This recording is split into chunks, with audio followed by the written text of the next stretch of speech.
Hello everybody, welcome to more Bandit Survivor, but just with a little bit less effort, and today we are here talking about the Week 3 power rankings for Survivor UK. If you haven't seen already, I have done my reaction to episode 5 and 6, which should have been on the channel a day ago, so make sure to check that out if you haven't already, if you want to be caught up for the episode, because we're obviously going to be spoiling the episodes and the boots in it. But firstly, to give my thoughts, I feel like this was the best week considerably for Survivor UK. I feel like a lot of things had resolution this time. Again, there's some weird storylines, as we'll talk about, that for some reason have just randomly ended. Some that have just started up, like Hannah and Ren being number ones with each other. But overall, I feel like this is a definite improvement for Survivor. And if it does keep going, then I could see Survivor UK being able to set itself up as a pretty good international version of the show. But we do have some people to talk about because we actually had 2 eliminations this week. Go figure. So let's talk about number 15, who I had at the bottom of my power rankings, and that is Rachel. And Rachel was someone that I wasn't super confident in, and even another commentator, another fantastic YouTube channel, Survivor Gumball, he had her at the bottom of his power rankings. So again, it's just one of those things where if someone gets consistent content, but it's not really about anything, again, a lot of Rachel's content was about food or about the tribe, then you're going to end up at the bottom of the power rankings. And yes, content was consistent, but it wasn't about them. They came across as this really outspoken figure, and really a lot of people talk about how in Survivor, if you're a woman and you're very outspoken, then that puts a target on your back. I feel like kind of something that isn't really talked about is older women trying to take charge and getting essentially voted out, where we saw that with Sabrina. We've seen it historically a lot, where if you kind of try and speak up and take charge of the tribe as an older woman, then yeah, you're going to get voted out. And it is unfortunate. It's something that I think does need to be spoken about in the Survivor community, but there we have it. And again, a really inspiring pre-season confessional, heartbreaking as well. You can tell that they're an amazing mother and an amazing human being, so my heart goes out to them.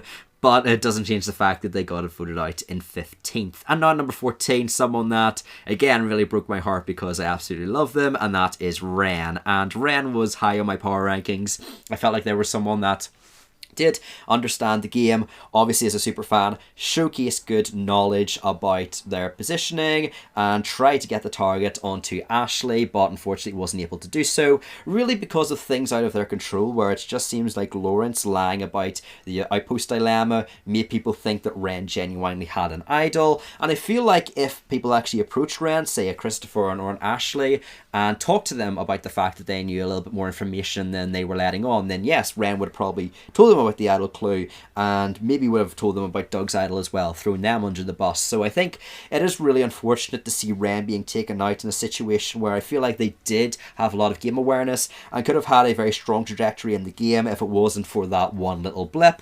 Again, they were also harmed by the fact that this was a very physical season, one of the most physical Survivor seasons, where all the challenges are physical based or balance based. There were no puzzles, and I feel like they would have been able to really excel in the likes of a Survivor US format, which is physical for the first 2/3 of the challenge. And then at the end, you usually have like a puzzle to be able to determine who's going to be the winner. And I feel like Ren, someone that obviously talks about 3D printing their own Survivor puzzles, would have been able to excel at that part. So it is unfortunate that they just weren't able to viably compete in a lot of the challenges in this season, which made them even more of an easy target.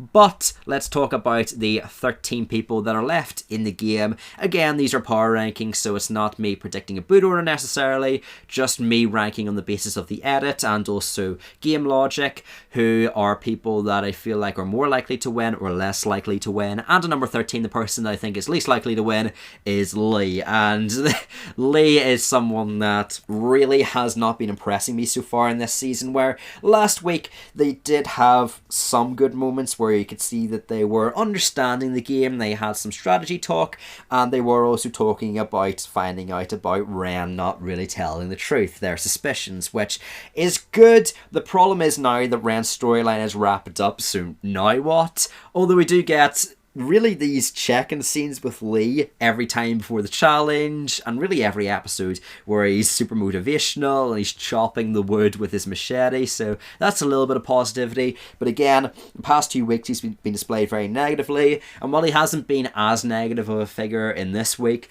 he just has been a bit more under the radar and hasn't got that much content. I mean, he doesn't even get to justify why he voted for Leilani, and now he has voted incorrectly 3 times, where there's these people that are dunked on in the Survivor community, like an Eddie Fox, like a Jay Starrett, who have atrocious voting records and don't vote within the majority. I think Eddie was like 1 in 6 votes that he managed to get right.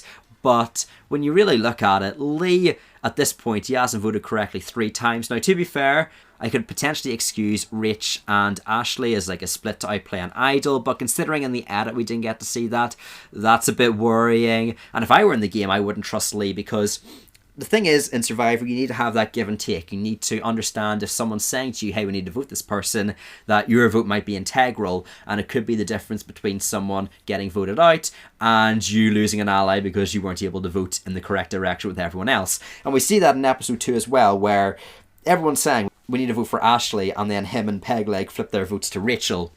Meaning that even if Doug did side with them, it would have been a 4-3-2 vote where Sabrina still goes home.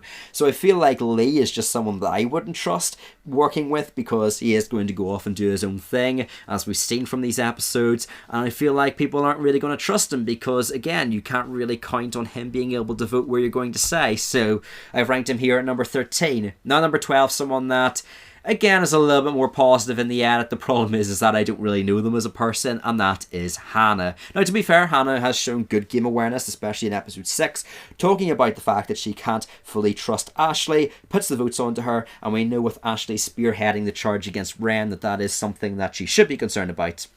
There also could potentially be a swing at the next Lenina Tribal Council, with, I feel like, the Calaton 3 being set up as a group. We have Ashley, Lee, and Christopher being set up as a group. I never thought I'd imagine the day where Lee and Ashley were working together, but that would leave Hannah in the middle as someone who is blindsided and could potentially have animosity towards those originally on Lenina. The problem is that we don't really have any storyline with her. Again, the fact that Ren was seemingly their number 1 was just randomly sprung up on us. We hadn't had any setup to that, which makes me feel like Hannah's relationships in the edit are seen as very indispensable. We have the fact that they vote incorrectly. They just haven't had a great edit so far, being someone that I can't tell you that much about. So because of that, they rank here at number 12. Now at number 11, someone that I did drop last week in my power rankings. They are here at number 11 again, and that is Shai. And Shai is someone that, to be fair, is arguably getting more justifiable content, and that starts in episode 5, saying about how everyone's grumpy because of the rain, their social games are going to be worse, kind of excusing the fact that maybe his social game isn't as up to par as it would potentially be. And we do see that he is able to form a decent bond with Doug when the tribe swap happens. They're talking about the camps and about the weather, so that is nice. We also do get the fact that even though he is a target, he is someone that Jess is saying that he has split the votes on, someone that potentially does have an idol. He doesn't even get a vote at the episode 5 Tribal Council, which is good. And we do get an increasing number of people saying that they like Shai, like a Lawrence, and Nathan seems to have respect for him, so that's good. Kind of questions about how he's saved for strength in this pre-swap format, and now that obviously we've got a mix of Calaton and Lenina, it's starting to become a bit more fluid gameplay. Obviously we had the Leninas turning on each other the last episode. Could that be something that's his undoing, where, again, strength isn't as important nowadays? We even saw that at the start of episode 6, where Nathan's saying that it isn't all about strength anymore, about how it's people that he can trust.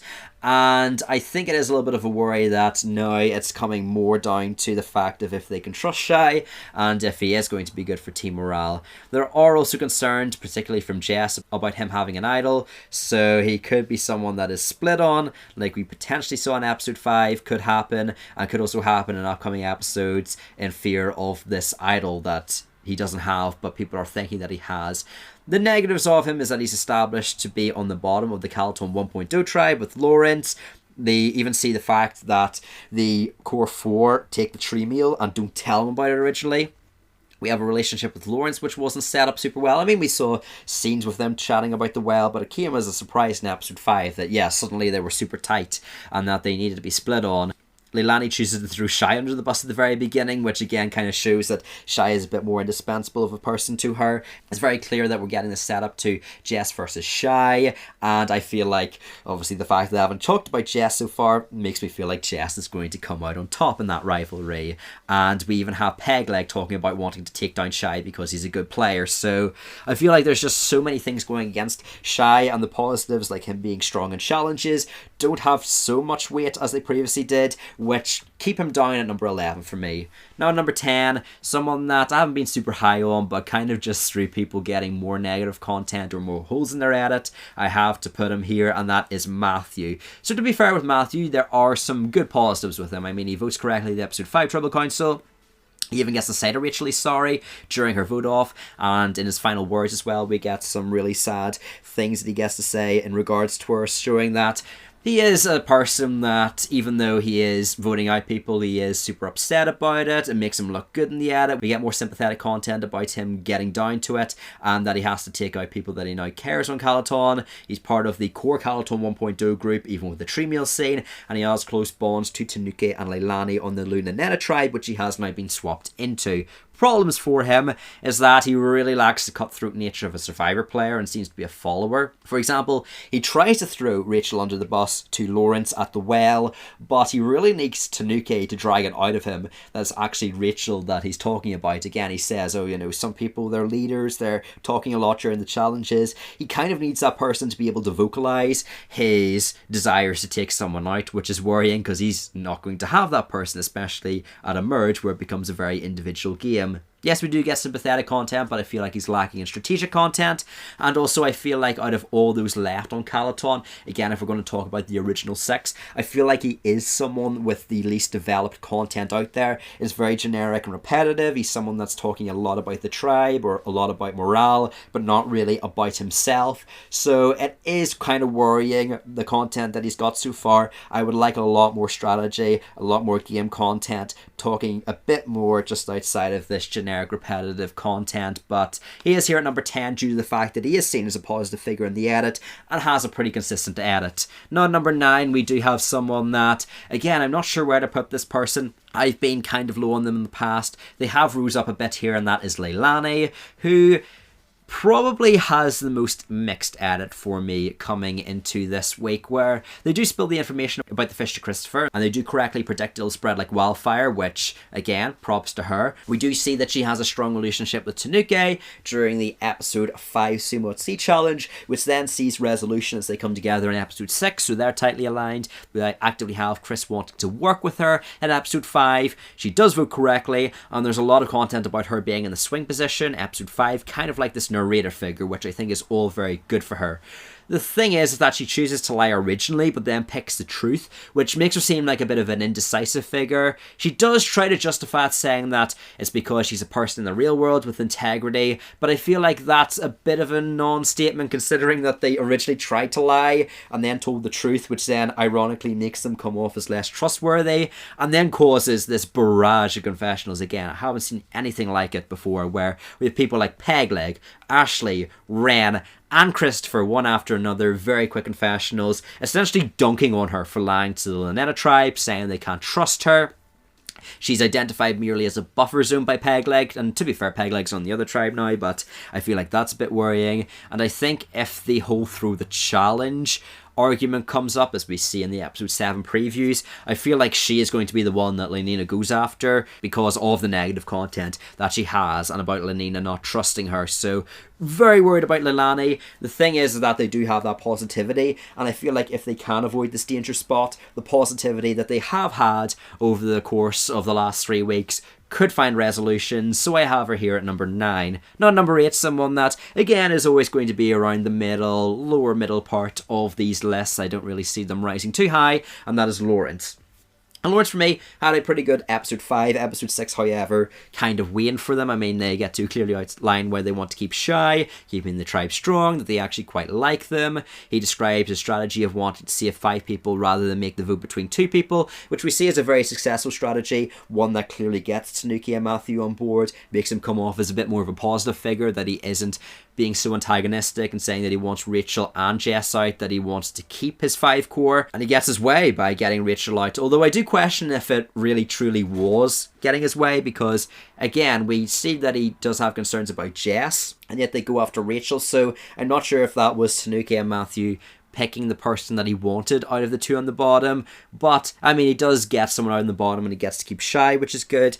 But the problem is that he wasn't told about the 3 meal note on Calaton initially alongside Shai, which makes me think that Nathan and Jess are going to be working against them. I think a good chunk of his week 2 content is also circumstantial. I mean, yes, it does play into week 3 dynamics, but he gets significantly less content about him compared to last week.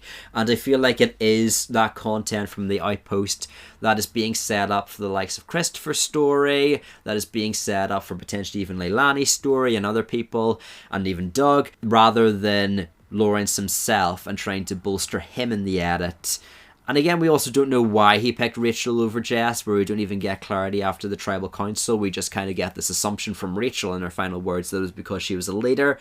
So I feel like that would be something that the edit would try to put more focus on. So I've got him here at number 8. Now, number 7, someone that, again, is rising up in the power rankings, and that is Pegleg. And to be brutally honest, I thought that Pegleg would not be here by now. I really did expect Pegleg's edit to be one where he was booted in episode 3. I was watching Pegleg in episode 3 on my TV screen, and I was just saying, yeah, like, Pegleg's getting voted out here. They don't trust Lee, but they need him for the challenges. And then we've talked about Pegleg being weak in the challenges. Like, they're going to get rid of Pegleg. And now he's still here by the end of week 3, coming into episode 7. So the fact that he's kind of outlived where I thought he would be booted is super interesting. It's an interesting dichotomy. And we do have some interesting content from him. I mean, he catches Christopher trying to get Leilani on the other side, which is good. The problem is that it doesn't really seem to match what content we're getting in episode 7 and on, where Christopher is trying to throw the challenge to get a Calaton out. And we even get Christopher saying he doesn't trust Leilani, so I'm not sure if that's something where we're supposed to side with Pegleg, or something that's supposed to show that Pegleg doesn't have as good game awareness as we initially perceive. But he identifies Leilani as a buffer zone. He gets content talking about how he doesn't trust her. We understand his rationale for switching tribes to take down Shai, and he calls that he won't switch, which I think is all very good strategic content. He knows Doug is the idol, and even gets a confessional displaying his disappointment with Doug, which I think is good. He plays it off well to Doug in the moment as well, and especially considering that Doug says that he needs to keep the idol to himself and Bran, who is eliminated. I feel like that's really good content, that he does trust Pegleg enough to be able to tell him about the idol. The issue is that there's a lot of worrying content and potential foreshadowing for Doug and Pegleg being on the bottom of this tribe. We get them talking a lot about how they need to do a lot of work to graft and get to the top. And this juxtaposes the fact that Doug seems to be doing a lot better integrating himself within the Calaton tribe. He's forming connections with Shai, even Nathan, while Pegleg is just, as he says, observing things. I'm also a bit worried because so much of his content revolved around the Boys Alliance on Lanina. And it'll be interesting to see from this episode and on, episode 7 and on, what kind of content he's going to be getting now that he doesn't have the likes of a Lee with him anymore, as he is essentially on another tribe with a person that didn't trust him enough to be able to tell him about the idol initially. So that is worrying. But considering that he does have a good few positives, and also that, again, I feel like he's outlived the moment where I thought he would get eliminated, makes me a bit higher on him, and I've ranked him here at number 7. Not number 6, a small drop, but nothing too significant, and that is Nathan. And Nathan currently has been getting more insight into his social game in week 2 and week 3, which is why I had him ranked a bit lower that week compared to now. I mean, he is coming off as a very well-rounded player. However, he is getting slightly less content than I would like, which is why he hasn't broken into the top 5. But I mean, he does have a strong relationship with Jess. He's in the core with Matthew and Tanik. We have Nathan once again advocating for keeping Shai in the confessionals. Although this time, the thing that made me put Nathan in my top 5 last time was because he was the only one advocating for Shai and he got his way. This time we see that there are more people that are advocating for Shai, so it is an exclusive content that props him up. But again, a bit of a positive. We have strategic content from him justifying why he picked Shai instead of Jess or him for the journey. so that's good.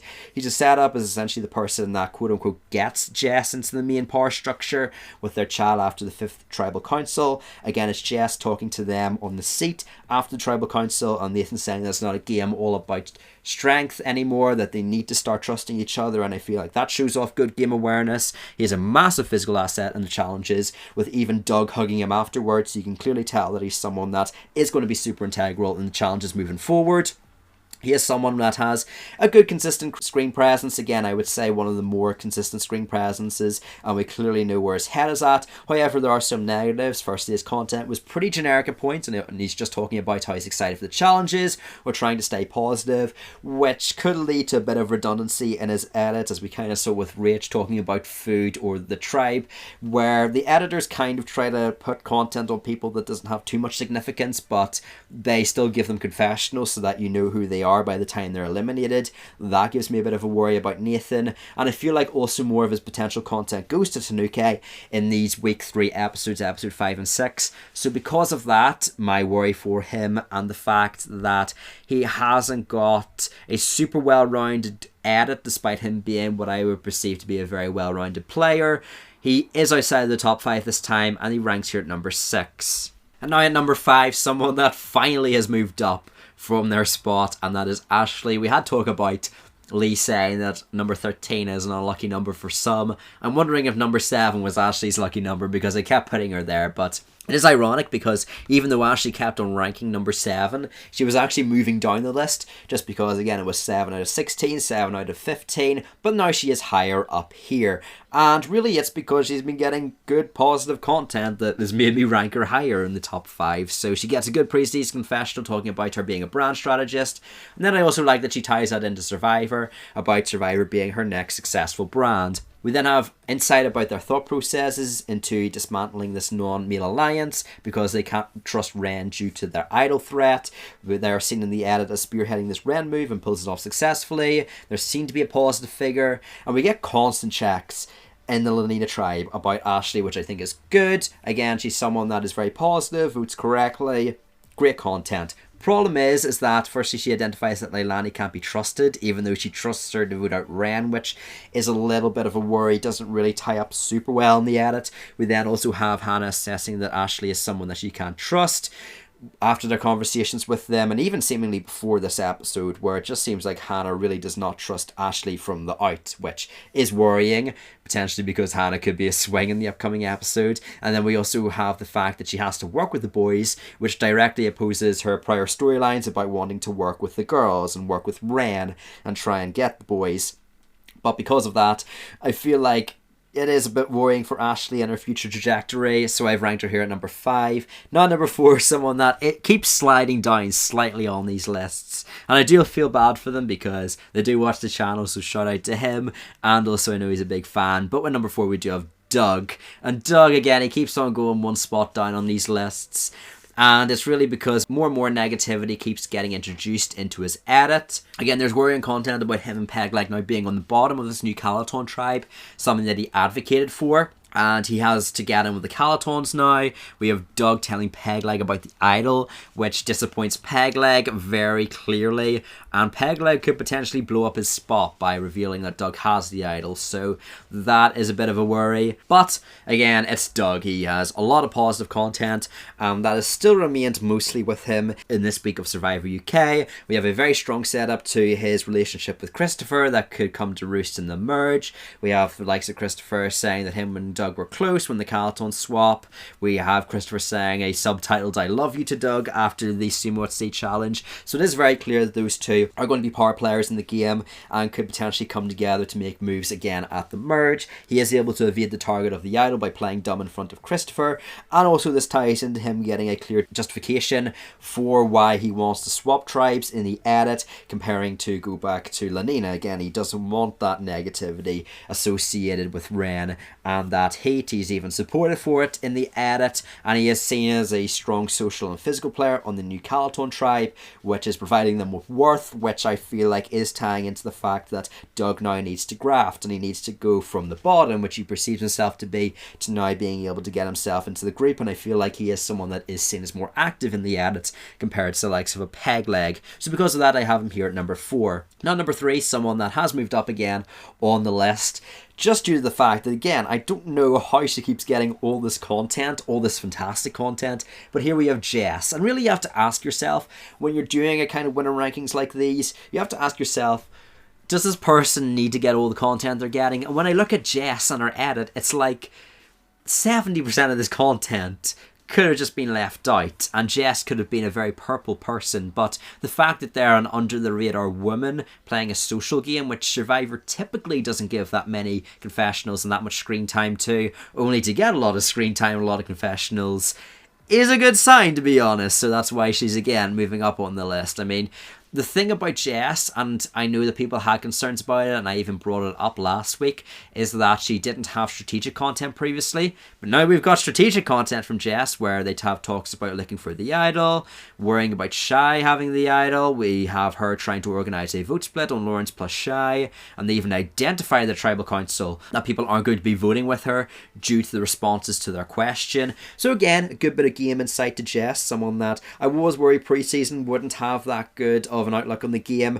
and someone that is playing the game, which is very good to see. We have her again displaying her almost patented social game at this point by quote-unquote waking up, going to Nathan after episode 5 Tribal Council, and that allows us as the viewers to have this clear understanding as a sort of transition piece as how she got into the main group with Tanik, Nathan and Matthew. And I think it is very impressive social gameplay that she was essentially left out of the vote, the only person that was left out very clearly on the bottom, and was able to integrate herself into the majority after that Tribal Council. She doesn't even receive a vote at the episode 5 Tribal Council, despite there being a lot of focus on her filming the balance beam. Again, they were playing sound effects, they were focusing in on her tripping over the balance beam, so the fact that she doesn't even get that much negativity after that is very good. It outlines her storyline going from the bottom to the top to now having to handle the swap situation, which is good. We have a super positive and sympathetic content as she's essentially pulled from the challenge by Joel for medical reasons. Again, there was so much support for her, there was so much positivity. We even get positivity after the challenge where she gets to talk about pushing herself. She gets the tribe idol, she says about wanting to do it for the girls, so that is good.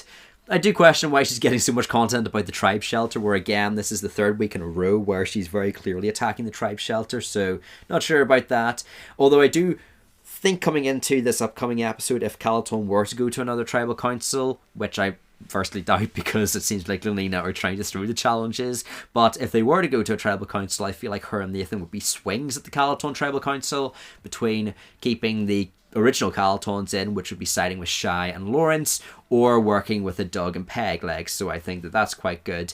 But there are a few worries I have about Jess. I mean, firstly, she is incorrect about Shai having an idol, something she was adamant about. She loses her closest ally in Rachel, even though it was more so set up to be Rachel's fault for her demise, and I feel like the edit might have been shielding Jess, which is good. So a negative, but also a potential positive. And she is also on a tribe that historically has wanted to keep the tribe strong with only men. So I do worry for her in that aspect, although it is a swap. So I feel like they're going to have different outlooks on the game. We've even had people like Nathan talking about how they, even in episode 5, are understanding it's a brand new game where they need more social people that are able to form good bonds with people. So I feel like overall, because of the positivity she's received and just a very well-rounded edit now, I have to put her here at number 3. And now my number 1 and 2, quite frankly, haven't changed. So now at number 2, again, we have Tanik. Again, fantastic edit. A little bit less than previously, but again, they got lots of positivity. They're part of the core majority with Jess, Matthew and Nathan on the OG Calaton tribe.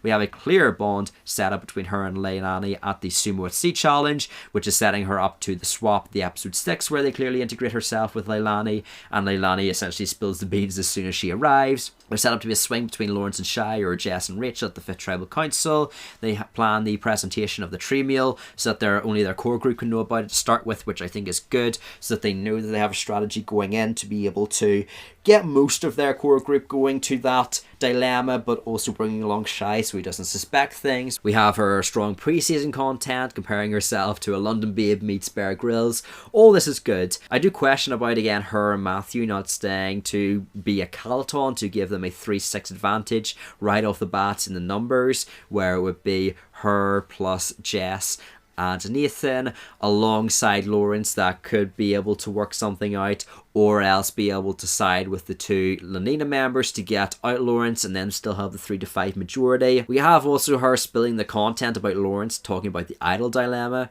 and even Leilani says, I didn't know about that. It confuses Ashley, so that is a little bit of a worry. And also, I'm trying to wonder if her preseason confessional was too late. Where again, it is a very good preseason confessional. It's one that has a lot of positive content in it, a lot of content that allows us to identify who Tanik is as a person. But again, it's episode 6. It's the end of week 3 in an 8-week season, so I am a bit concerned about that. And also she loses a lot of potential Lenina 2.0 content to Leilani, who is set up more so in the swing position. So again, I would say very well situated, someone with a lot of clear bonds, and someone that I very much envision being part of the end game. But it's just that negativity underlying at her edit, which makes me put her here at number 2. And now at number 1 we do have Christopher. Again, number 1 on my list for the 3rd time in a row, but I will say that it is closer between him and Tanik as last time, where again, Christopher, first 2 weeks, no negativity whatsoever, someone that I was very supportive of. I don't think you could not put Christopher in your number 1, quite frankly. But now I feel like there are some holes in his edit that make me do worry about his future trajectory in the game. But again, he's number 1, so I feel like he's the most likely to win the game at this point. We have a clear bromance set up between him and Doug. He gets to have his thoughts known about Leilani, where she's not going to let her play them. We have them being set up as a catalyst for putting the target on Ren, trying to understand the idol from Leilani and Tanik, but even then they are protected, as Ashley's the one that takes this information and chooses to drive it, pushing the vote more than him, which I think is good, that Christopher was able to get the information out there but not be the one responsible, which I think is going to make him have good graces with the likes of a Hannah. We have him voting in the majority, giving him resolution to the Ren storyline about how he thinks that they're fishy, and again, we just got so much great prior content from him in previous weeks, which leads me to putting him here at number 1. I am a bit concerned about the turn order, where it seems very much like he wanted to get out Ren first and then flip it on Lenina and then flip it on Calaton. I feel like if you wanted to do it that way, it might have been better to do it on a Calaton member like a Leilani first, get rid of her, make sure they're down in the numbers where there's only 2 of them, and then flip it on Ren in a situation where they also likely feel more comfortable and aren't likely to play the idol, because now I feel like he's setting himself up where Hannah could very likely swing to the likes of a Tanik, a Matthew and a Leilani to make sure that they have the numbers advantage, and then Christopher is out of the numbers. So that's a bit of a worry, and he is also identified to be working too obviously with Leilani from Pegleg, although to be fair, even though that is a knock, Pegleg is on the other tribe now, so it doesn't have as much strength to it of an argument as if Pegleg was on the same tribe as Christopher. So as a result, I still have Christopher here at number 1. So thank you for watching this video. If you did enjoy, make sure to leave a like and subscribe to the channel, as we are covering more Survivor UK in upcoming weeks. And let me know your comments down below if there is anything I missed, if there's a person I put too high or too low. If you do want to check out some main channel content, I have released a video talking about the 5 most screwed merge boots in Survivor. Again, this main channel content, so it's a lot more edited, it's pre-scripted, it's not me talking off the bat, so if you want to check out that, then be my guest. But thank you for watching this episode, and have a good day. Peace!